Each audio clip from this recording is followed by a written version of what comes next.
You are the temple of God. Psalm 27, verse 4. It reads, "One thing I have desired of the Lord, that will I seek, that I may dwell in the house of the Lord all the days of my life, to behold the beauty of the Lord, and to inquire in his temple." Now, believers, in the Old Testament, believers would go to the temple to be near the Spirit of God. Of course, in the Old Testament temple, the Spirit of God was in the Holy of Holies that was behind a large curtain. But in the New Testament, for New Testament born-again believers, in other words, where the believer's spirit has been reborn into godly spirit,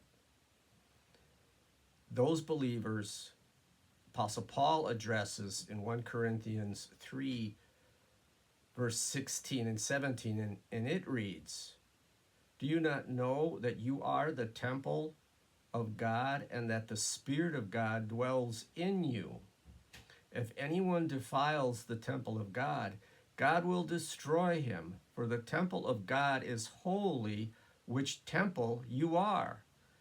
So he's telling the believers in Corinth that because the Spirit of God indwells them,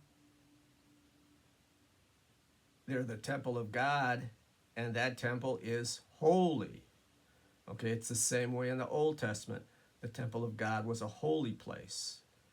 In our own lives, the temple of God, or the Spirit of God in us, makes our body a holy place.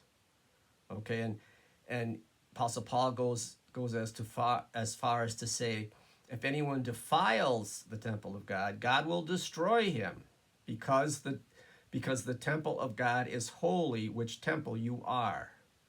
Also in 2 Corinthians chapter 6, verse 16, 17, it says, "And what agreement has the temple of God with idols?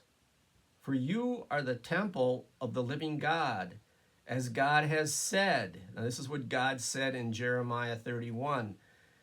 Paul quotes it and says, "I will dwell in them, I will walk among them, I will be their God, and they shall be my people.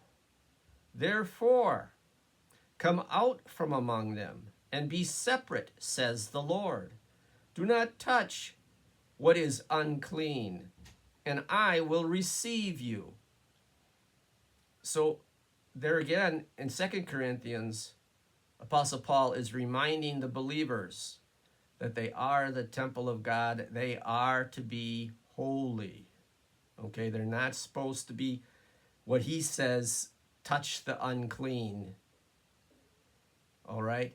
In other words, a believer that is the temple of God is not supposed to practice sin.